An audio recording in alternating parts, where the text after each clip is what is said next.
안녕하세요, 홍성추입니다. 오늘은 좀 생소한 재벌가 인물을 소개해 보고자 합니다. 이른바 왕회장으로 불리는 현대그룹 정주영 창업회장의 다섯째 동생인 정신영 씨와 그 가족에 관한 얘기입니다. 정신영 씨는 워낙 짧고 굳게 살았던 인물이기에 자료마다 약간씩 다르게 묘사되고 있습니다. 정주영 회장이 살아생전 가장 자랑스러운 동생으로 여겼던 정신영 씨는 어떤 삶을 살았고 그의 외동아들인 정몽혁 현대종합상사 회장은 왜 비운이 황태자로 불리었는지에 대해서도 살펴보겠습니다. 정주영 회장이 가계도를 보면 자식들 말고 형제들은 남동생 5명에다 여동생 1명이 있습니다. 첫째 동생이 재계의 부도공이라고 불렸던 정인영 한라그룹 회장이었고, 둘째가 성우그룹 정순영 회장, 셋째가 유일한 여동생인 정희영 씨, 넷째가 HDC 현산그룹 정세영 회장이고, 다섯째가 정신영 씨입니다. 막내 동생이 유일하게 생존해 있는 정상영 KCC 회장입니다. 형제들 모두 네로라 하는 기업들을 경영했으나 현재는 HDC 현산그룹과 KCC 그룹만이 대그룹으로 자리 잡고 있습니다. 한라그룹은 한때 재계랭킹 12위까지 올랐던 대그룹이었으나 IMF 구제금융 때 많이 축소돼 현재는 중견그룹에 머물고 있습니다. 성우그룹은 거의 유명무실해지고 말았습니다. 이렇듯 정주영 회장의 동생들은 독자기업군을 일구며 한때 재계를 주름잡기까지 했습니다. 정주영 회장이 가장 아꼈던 동생 중 한 명이 정신영 씨였습니다. 형제들 중 유일하게 서울대 법대를 나올 정도로 머리도 명석했고 흔히 얘기하는 가방끈도 긴 편이었습니다. 정신영 씨는 서울대 법대를 마치고 대학원에 다닐 때 동아일보 기자를 잠시 한 적이 있습니다. 동아일보 정치부 기자를 하며 국회를 출입하는 등 경력을 쌓아갈 때 형인 정주영 회장은 유학을 권고합니다. 신영 씨는 형의 얘기를 거절할 수 없어서 독일로 유학을 떠납니다. 이때가 1957년이었습니다. 독일 함부르크 대학에서 경제학으로 전공을 받고 박사과정을 받기 시작했습니다. 신영 씨는 공부를 하면서도 앞으로 현대그룹이 지향해야 할 사업 목록을 작성해 형에게 편지로 보냅니다.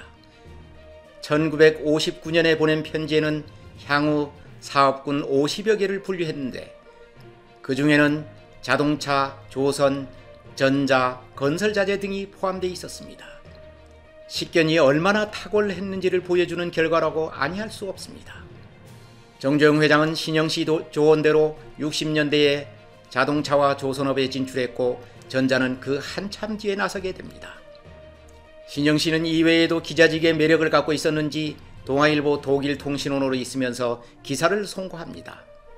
동아일보 사사에 따르면 1961년 8월 25일자 동아일보 일면은 삼엄한 경비를 뚫고 동베르린에 잠입한 정신영 특파원이 생생한 소식을 전했다. 그는 2차례나 위험을 무릅쓰고 동서독 단절이 현장을 취재했다 라고 기록하고 있습니다. 베를린이 동서로 나눠지자 기자 정신을 발휘해 동베르린 실상을 생생하게 취재 보도한 것입니다. 당시는 미국 기자들도 동베르린에 들어가는 것을 꺼려할 정도로 위험한 지역이었습니다.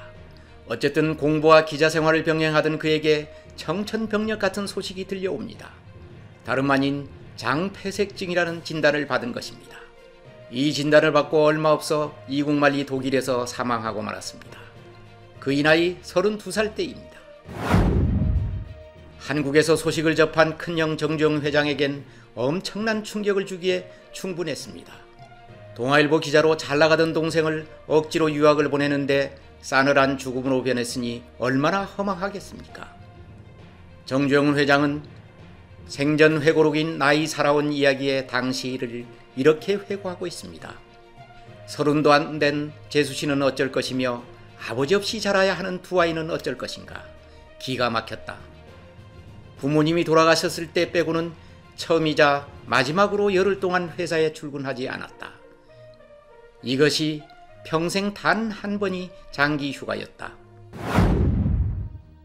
정신영 씨는 결혼한 지 얼마 안 된 젊은 미망인과 갓 태어난 아들과 그 위에 딸이 1명 있었습니다. 부인은 극동정유 집안이 서울대 음대 출신의 첼리스트 장정자 씨였습니다. 장정자 씨는 정주영 회장이 설립한 서울현대학원 이사장직을 1985년부터 지금까지 맡고 있습니다. 특히 장정자 씨는 1998년부터 2002년까지 대한적14사 부총재로 있으면서 남북 이산가족 고향 방문 시 남한 측 단장직을 맡아 북한을 방문해 남북관계 개선에도 기여한 바 있습니다. 정신영 씨 사망에 대한 얘기는 당시 한 신문이 독일에서 교통사고로 사망했다고 보도하면서 최근까지 일부 언론에서는 교통사고로 사망했다고 하지만 제가 가족들한테 직접 취재한 바에 따르면 지병으로 사망한 게 맞습니다.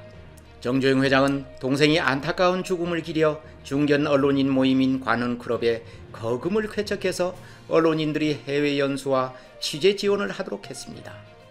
신영기금이라고 이름을 붙였다가 지금은 관훈클럽 정신현기금으로 개명돼 많은 언론인들에게 해외 연수와 저술 활동 등을 지원하고 있습니다. 관훈클럽에 기부하게 된 것은 정신영 씨가 동아일보 재직 중에 관훈클럽에 가입해 활동했었던 전력이 있었기 때문입니다. 어쨌든 정신영 씨는 짧지만 굳게 살다가 생을 마감하고 말았습니다. 정주영 회장은 동생이 가족들을 돌보기 시작합니다. 특히 신영 씨 외동아들인 정몽혁 현 현대종합상사 회장에 대한 애정이 남달랐습니다. 정몽혁 회장 집이 청운동 정주영 회장 자택 바로 아랫집에 있어서 2살 때부터 유학 가기 전인 20살까지 그 유명한 밥상머리 교육을 받았습니다.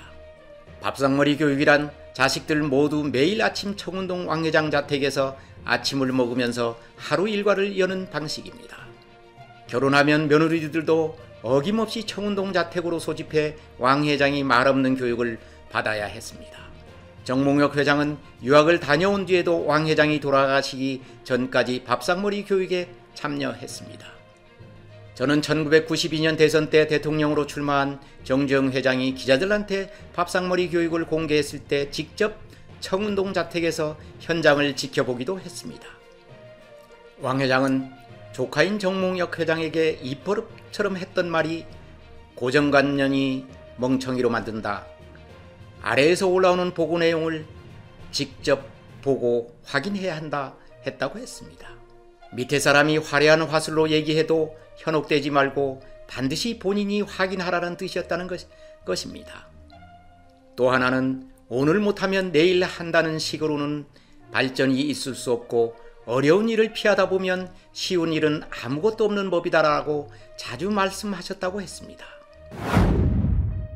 왕 회장은 생전에 정몽혁 회장을 친자식 이상으로 아꼈다는 것은 알만한 사람은 다 아는 사실입니다. 그는 경복고등학교를 졸업하고 미국 캘리포니아 대학에서 수리경제학을 전공합니다. 초중학교 때는 서울시 스키 대표 선수로 나서 메달을 딸 정도였고 고등학교 때는 국가대표 승마 선수를 지낼 만큼 운동에도 일가견이 있었습니다. 어렸을 때부터 운동을 하게 된 것은 어머님께서 아버지가 없기 때문에 강하게 커야 한다는 당부 때문에 운동을 열심히 했다고 했습니다. 미국에서 공부를 마치고 일본에서 공부를 더 하려고 할 때 왕 회장이 일본어는 6개월이면 독학할 수 있다고 해서 바로 경영 수업을 시작합니다. 처음에는 어머님 집안 회사인 극동정유 부사장으로 발령받습니다. 그러다가 현대석유화학 부사장을 거쳐 현대정유 사장으로 승진합니다. 이때가 1996년 그의 나이 32살 때였습니다. 그는 국내 최초로 주유소 브랜드인 오일뱅크를 런칭하는 등 경영에도 많은 성과를 냅니다. 정 회장은 1998년 세계경제포럼으로 유명한 WEF가 차세대 지도자로 선정하는 영광도 누리게 됩니다. 1999년에는 한화에너지를 인수했고 그해 아랍에미레이트 만수르가 주인이나 다름없는 아비다비 국영석유투자회사 즉 IPIC로부터 미화 5억 달러를 유치하는 쾌거를 이루기도 합니다. IMF 관리 체제하에서 5억 달러는 엄청난 금액이었습니다.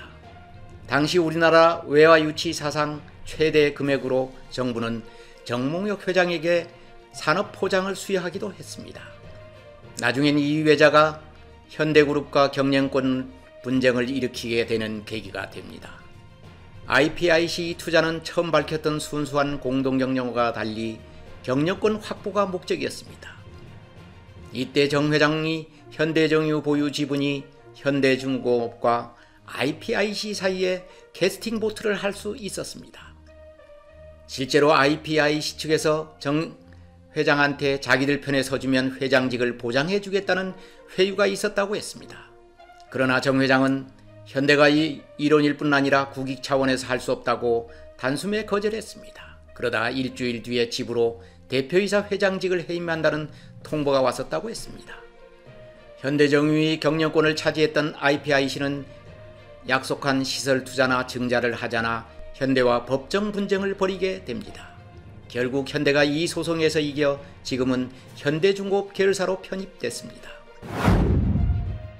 현대정유에서 나온 정 회장은 몇 명의 동료들과 조명기구 제조회사를 설립해 자기 사업에 나섭니다. 국내 기업 자산 규모 15위에 이르는 대기업을 경영하다 조그마한 회사를 설립해 운영했지만 진작 본인은 이때 정말 많은 경험을 했고 기업 경영에 대한 노하우를 쌓을 수 있었다고 한 적이 있습니다. 이렇게 열심히 사업하는 것을 지켜보던 정몽구 현대차그룹 회장이 현대차 부품 계열사의 대표를 맡기면서 다시 그를 현대가로 불러들입니다. 2009년 정몽혁 회장에겐 기회가 왔습니다. 매물로 나온 현대종합상사 인수를 통해 제대로 된 사업을 하겠다고 결심하게 된 것입니다. 현대종합상사는 정몽원 회장이 이끄는 현대그룹 계열사였으나 현대그룹이 어려워지면서 워크아웃 상태로 매물로 시장에 나와 있었습니다. 정몽혁 회장은 숙부인 KCC 정상영 회장에게 도움을 요청합니다. 정상영 회장은 조카들과 함께 도와주기로 결정합니다. 현대중공업을 필두로 범현대가 컨소시엄이 현대종합상사 인수전에 참여하자 사모펀드와 몇몇 대기업에선 인수를 포기하게 이릅니다.